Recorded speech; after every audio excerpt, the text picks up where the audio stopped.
Hey there, it's Tom Ryan, founder and CEO of ICR. Before we get into the next episode, I wanted to ask that you subscribe to the show.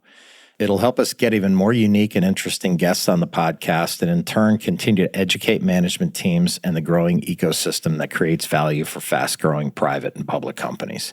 And while you're at it, head over to Apple Podcasts and leave us a 5-star rating. Very much appreciated. Technical brands are winning. Performance-oriented brands are winning. That's a trend that does not seem to be slowing down in the world. In luxury markets, lasting success is built on legacy and craftsmanship. And while trends come and go, quality never goes out of style. The more we double down on performance and authenticity, the more appeal we create for the brand.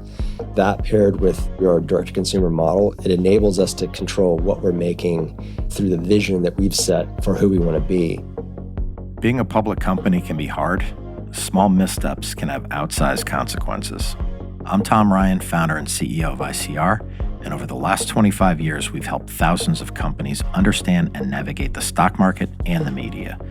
We'll demystify these and other increasingly complex stakeholder groups so you can focus on what you do best, building your company and unlocking your true potential. This is Welcome to the Arena from ICR. You know, we've all heard it before, the customer is always right. For many businesses, that's sound advice, but for premium brands, the road to success often takes a different route. Rather than reacting to every shift in demand, it's about staying rooted in a philosophy, delivering quality, staying authentic, and fostering relationships that stand the test of time.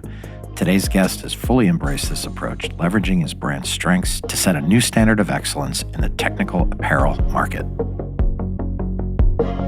Today's guest is Stuart Haselden. Stuart has been the CEO of Arc'teryx since 2021 and brought over 20 years of global experience in retail and premium brands to the company, having worked in North America, Europe, Asia, and Australia for big names such as Away Travel, Lululemon, J.Crew, and Saks Fifth Avenue.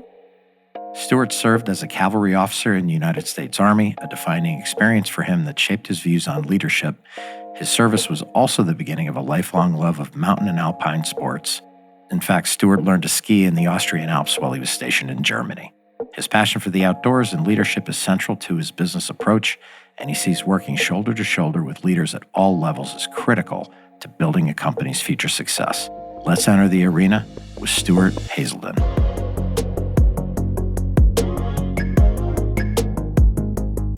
So, look, first of all, tell us what the company does. What do you guys get up in the morning and do every day at Arc'teryx? Yeah, we are a passionate group of, mountain enthusiasts is probably the right way to say it. It's a design company, first and foremost. It's founded by two climbers. First product was a climbing harness. And that led to a technical pack, which then led to technical outerwear. Every product that we make is aimed at solving a problem for a mountain athlete. Each of those products was born from those two founders needing a product that didn't exist in the market, and so they invented it. Yeah. And along the way, they invented this great brand that is equal parts technical excellence, very best performing products in the world, and beautiful. These are products that have a minimalist aesthetic, stripped down. Those elements are the ingredients or the guiding principles for everything we make. And, so most of the history of Arc'teryx has been around exactly that, designing products to solve problems for mountain athletes. And it wasn't until, the new ownership, 2019, new leadership that followed, that we began to look at how do we also combine this great design company with becoming a great direct-to-consumer retail company. So that was sort of my contribution to most of the journey so far. I obviously read your bio. Maybe in your own words, tell us a little bit about your career journey and how did this opportunity present itself to you? Yeah, absolutely. So as you mentioned, I began my professional life as a U.S. Army officer. And so that life-shaping experience helped me become a lifelong student of leadership and how that translates into human endeavors of all types. And left the Army, did an MBA as a transition into the business world, landed at Saks department stores, and fell in love with retail.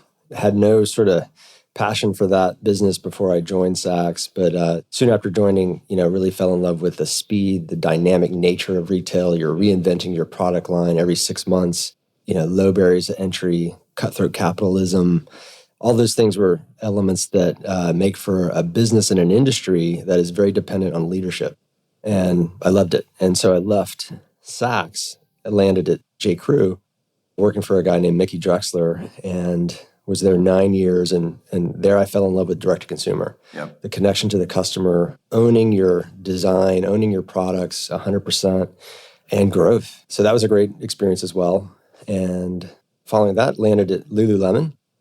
And there I kind of learned the genius of technical apparel and sport and performance, which I think is a trend that continues to shape the industry overall today. Yeah. Technical brands are brands that are winning, and it's commanding a premium with consumers in the marketplace. So that experience with Lulu was career shaping as well.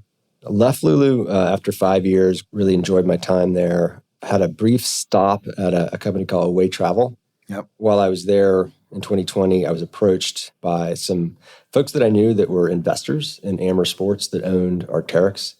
And it was a bit of a dream job. So, as you mentioned in the intro, I'm a lifelong skier, love the mountains. It's really sort of a passion for me. The blood pressure just goes down every time you're on the mountain, right? Exactly. Yeah. It's really where, I spend my best days with my family is on the mountain. So when they approached me for this, it was an opportunity I couldn't say no to. And it was also a situation where, as I mentioned, what Arc'teryx needed at that point in its evolution was exactly sort of what I knew how to do, which was to build a global business at scale aimed at direct-to-consumer business model. So that's been the focus over the last few years. It's been a fantastic journey building that team, building and amplifying Arc'teryx's position as a fantastic best-in-the-world design company to make it also a best-in-the-world retail company. And you mentioned Amer Sports, that structure. How does Arc'teryx fit into the portfolio of brands? And do you benefit from that structure? What does it do for you? And, how can you excel within that structure? The company's organized into 3 segments. So technical apparel, which Arc'teryx leads, along with Peak Performance, which is a smaller sister brand based in Sweden. The second segment, led by Salomon, outdoor performance, really includes the Salomon footwear and apparel business, as well as the winter sports brands, Atomic and Salomon. And then the third segment is Ball and Racket, and that's Wilson and its group of brands. So within that, Arc'teryx is the largest, fastest growing, most profitable part of the business, and over 90% of the sales for the technical apparel segment. We're able to benefit from just the scale of Amer, the balance sheet of Amer, the financial resources, and in certain cases, the technical know-how of other brands. Salomon helped us enter the footwear market originally about 8 years ago. And our designs all came from Annecy, from Salomon, up until March of this past year, where we launched our own designs from the team we stood up in Portland. Yeah, very cool. And you obviously play in a relatively crowded space. How do you talk about what makes you different? Obviously, your technical knowledge and ability to deliver that to the marketplace is really key. But just generally, how's the brand differentiated in your mind? If you look at the history of Arc'teryx, it has been an innovator in performance products, whether climbing harnesses, packs, or jackets. And Arc'teryx invented the waterproof zipper. It pioneered articulated designs. It invented one of the highest performing storm hoods for an outdoor jacket. So there's a litany of innovations that I could mention that really are ways in which Arc'teryx stays at the forefront of innovation in the outdoor performance market. That is an important way in which we lead the market in performance products. What I'd also say is, for the most part, in our part of the industry, our competition are wholesale-oriented brands who sell their products to other specialty retailers. We are the only brand of consequence that has 75% of its revenues through its own channels. This gives us a relationship with our customer that we believe is a competitive advantage, and it helps us to focus our product development, focus our in-store offerings and the experiences that we create in a way that is sharper and more important to our customers. Having the corporate structure that you have, this is a big professionalized business, obviously. But how do you keep that authenticity as you like innovate? Some brands, sometimes when they kind of grow up and get bigger, they can lose sight of that and they kind of lose that authenticity. Is that like a gut feel thing, like given all your experience, or like how do you balance kind of getting big and, being in a formal corporate setting with like the authentic nature of like the two guys that started it way back when? Yeah, it's a great question. And I think a lot of companies, they fall into a trap chasing revenue. They feel pressure from investors, pressure from Wall Street to deliver a number. And we are at a stage, and hopefully this remains true forever, but we're at a point where the more we double down on performance and authenticity, the more appeal we create for the brand. When I joined the company, our assortment was quite bloated, over assorted. We were making products that were not technical. We were making plaid shirts, dresses, a number of things that just, they didn't serve the mountain athlete. And so we made a declaration early. We were not going to make any products that weren't in service to, again, solving problems for folks on the mountain, pursuing their sports, whether it be hiking, climbing, skiing.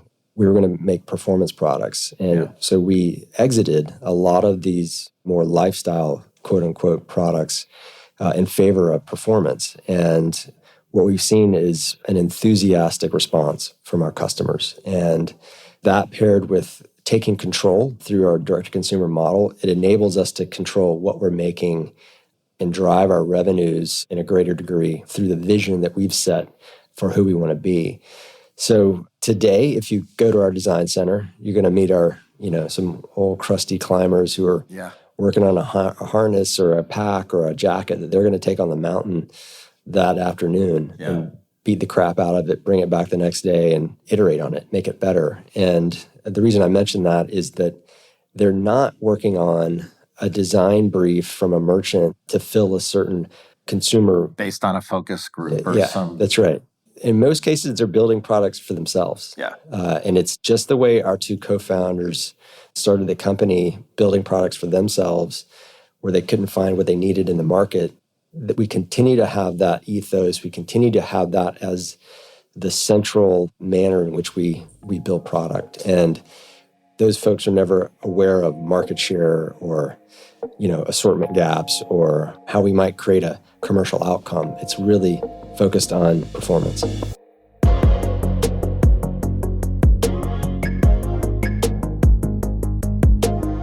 The shift from retail to direct-to-consumer model is no easy feat. To be successful, brands must build a strong, recognizable identity while tackling new challenges in logistics, discoverability, and scaling. Under Stuart's guidance, Arc'teryx has embraced this transition, redefining customer relationships and strengthening their profit model.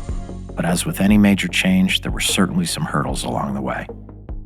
It was hard. And what I would say, there were two important catalysts that enabled that to happen. The first was the company went private. So we were not in the glare of public markets trying to shrink our wholesale distribution while we're standing up this unproven new retail concept. We could do that, as a private company with the right focus. The second thing that was a catalyst was COVID. So we were faced with a situation where our suppliers were calling us and telling us, we're cutting your production 25% because our factory just closed because of COVID. And so that forced us into a place of, I don't have enough inventory to go around for all the things I want to do between my own stores and my wholesale partners. And so where we were pushed to make choices between our own channels and our wholesale partners, we opted for, selling it through our own channels. That said, we did protect inventory with our best wholesale partners. And as we emerged from COVID, we had retained more premium wholesale partners that we believed we wanted to grow with for the long term. So they're still with us. We exited wholesale specialty retailers or otherwise that were more discount oriented, that couldn't sell our brand in a full price premium manner. We exited those relationships. And at the same time, we were investing, building a team, testing retail models that over the span of 2 to 3 years, we were able to find the right recipe for how to build a really productive, really profitable owned retail model. And so we continued to build on that and amplify it and scale it in all the regions where we operate today. Yeah. And just to give listeners a sense of the business, without sharing anything you don't want to share, like where do you stand right now in terms of like the scope and scale of the business relative to kind of the TAM and the opportunity around the world? Like what gets you fired up, when thinking about blowing this thing up all over the place? Yeah, I mean, we're just getting started. So early days, what we've shared with investors is we see the opportunity to have 500 to 600 stores around the world across all our regions. In North America, easily we could have 200 plus. We have around 60 today, so not even halfway to that number.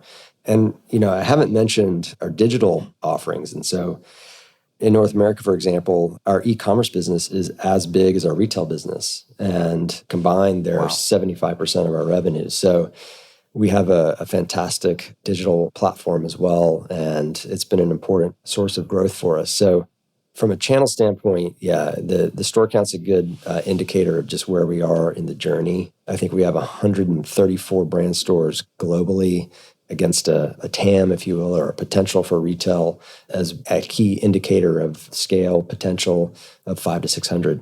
And we think that's conservative. There's likely the opportunity to go beyond that. And as you think about TAM, we compete in the outdoor space, we compete in the luxury outerwear space, and we compete in the athletic footwear and apparel space. So across those three segments, we think the brand has, a tremendous opportunity. Yeah, awesome. You talked about the challenges of kind of shifting from retail to direct. What other challenges did you face when you kind of first got in there and got under the hood, like to get to that level to execute on what you just mentioned about, your total addressable market and the runway, kind of looking out over the next 3 to 5 years? What kind of infrastructure do you need to kind of get there? That's the key word there, infrastructure. Yeah. So I joined the company and revenues at the end of 2020 were, just over 500 million. We will, in 2024, deliver revenues just over 2 billion. Wow. So that kind of growth. That's big time. Congrats. Thank you. Yeah. And it's challenging, to say the least, to be able to scale your business to support that level of growth. So infrastructure, supply chain, and technology are so critical. And supply chain in particular, we outgrew our supplier base, in the second year of that journey. In 2022, we ran out of zippers. Yeah. I was calling YKK and begging for capacity. Likewise, we quickly outstripped our capacity commitments with Gore-Tex. And so those are two examples of just critical supply partnership that previously Arc'teryx hadn't really developed in a strategic manner. We were in a very transactional relationship, weren't sharing projections beyond 6 months. And so with both of those cases, I went and visited the leadership of the suppliers. We shared with them multi-year projections, gained their commitment for higher capacity. That has been critical for our ability to scale. Similar with factory commitments. We invested in the leadership and the team internally, our supply chain team, and that was critical to our success. We will not continue to deliver the results that we've seen without those continued investments, and it's a key area of focus. Yeah, it's like table stakes, right? It's not even like an elective, you got to go for it. Just continuing with that theme, I always think like if you have 10 amazing people, you can like take over the world, Talk about your management team and kind of where they come from and their experiences and what they bring to the table, the people around you. Yeah, absolutely. So it's been really exciting to see the caliber of talent that we've been able to attract from brands and companies like VF Corp, Nike, Adidas, even Lululemon, across every function as well. Supply chain to merchandising, design to commercial, retail, e-commerce.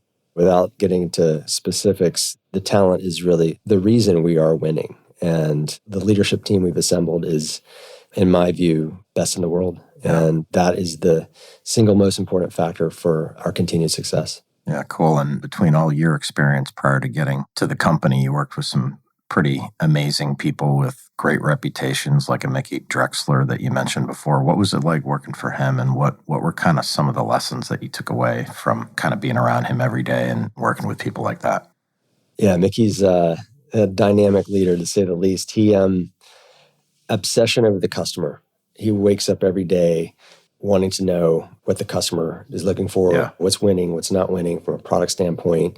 He has a close connection to the marketplace and to the customer. So that's a key lesson that I took from Mickey. Also, just his management style, speed, make decisions quickly. He was much more in favor of making rapid decisions and failing fast, making those mistakes quickly so that you can learn and move forward quickly versus analysis paralysis. And he's and very much a lead from the front type of leader, hands-on, lead by example, in the trenches day to day with his team. And certainly that's something I share with him. It's inspiring, actually, right? Yeah. How about, it seems to me, we're sitting here in early 25 in January, and it seems like everything is like changing, like technology, like everything. And, you talk about having to make quick decisions. What do you see? We kind of talked about the company and the changes within the company, but how about in retail in general? Like, what do you see as the big trends? Like, how is it changing? What opportunities does that present to you? From a consumer standpoint, I would just highlight again or emphasize technical brands are winning. Performance-oriented brands are winning. I think that's one of the reasons we see outdoor brands having the success they have had, as well as athletic brands. So I think that's a trend that does not seem to be slowing down in the world. And certainly we see that in North America and in China. And then from a business model standpoint, I think the strongest companies have a connection to their customer. Direct to consumer is still a critical advantage, but I would say the strongest brands also complement that with the right wholesale partners, so that as we look at our business, we don't believe we can achieve our potential on our own. We need strong specialty retail partners to complement our own connections and our own points of distribution. Yeah. Well, the brand, is obviously associated inextricably to the outdoors. Talk about sustainability, your efforts on that front, because I know you're making a lot of strides there. Yeah, absolutely. Circularity is a centerpiece of how we are building our business model. You're going to see that in our stores with our Rebirth concept, which is aimed at extending the life of the products we sell. We believe our products are the highest quality and have the longest durability of anything on the marketplace, and we're looking to amplify that with care and repair. And we do that. We want to have that very easily accessible. And another reason why direct-to-consumer is important to us, because that gives us the physical space to offer those services to extend the life of our products. And we're also looking at end of life and how we enhance the ability for our products to be recycled. And even before the end of life, refurbishment. And so in our 580 Broadway store, we have the first dedicated sales floor to refurbished products, re-gear as we call it. Yeah, like nobody does that, right? I mean, that's like so cool. It's been a great test in the marketplace for us, and the potential there seems bottomless. The demand feels like it would build trust too with customers, Yeah, absolutely. And it actually enables us to capture different customer segments that we might not otherwise be able to tap into. Yeah. How about, you talked about the retail component, the opportunity there. When you go into a community, how do you approach that? It's like so important. How do you get involved, and how do you get people to really engage with the brand? The retail space is important. It gives us a physical expression of the brand, a physical space to engage. And it also gives us a team. It gives us a team on the ground to engage through events. We've done quite a bit with climbing gyms. Climbing is exploding around the world. Yeah.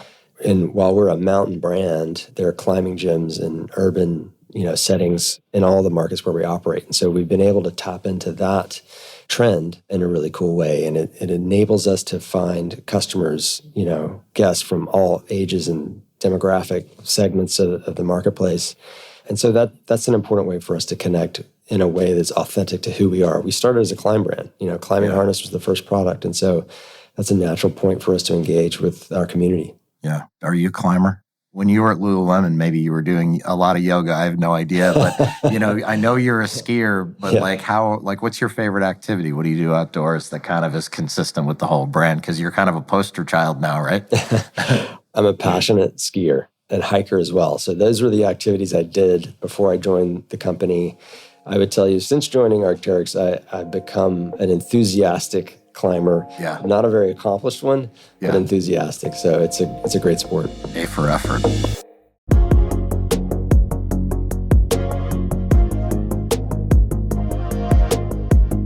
Arc'teryx has proven that premium brands can thrive when product strategy and vision align. By building authentic connections with customers and prioritizing product quality, they've cultivated strong brand loyalty and solidified their position as a leader in the space, redefining excellence for both themselves and for the entire technical apparel industry. At Welcome to the Arena from ICR, we're working really hard to bring you exciting guests and great content. If you found this episode insightful, please subscribe to the show on your podcast app and leave us a 5-star rating. The more the show grows, the more interesting voices we can have on the podcast, and in turn, that should demystify a lot of the stakeholders around public companies and soon-to-be public companies. Thank you so much for listening. A big thanks to Stuart for joining me today. Under his leadership, Arc'teryx has mastered the art of innovation for technical gear. They continue to push boundaries with projects that will influence what's next in outdoor performance and sustainability, and I can't wait to check in with them down the road to see their progress. This is Tom Ryan. We'll see you next time back in the arena.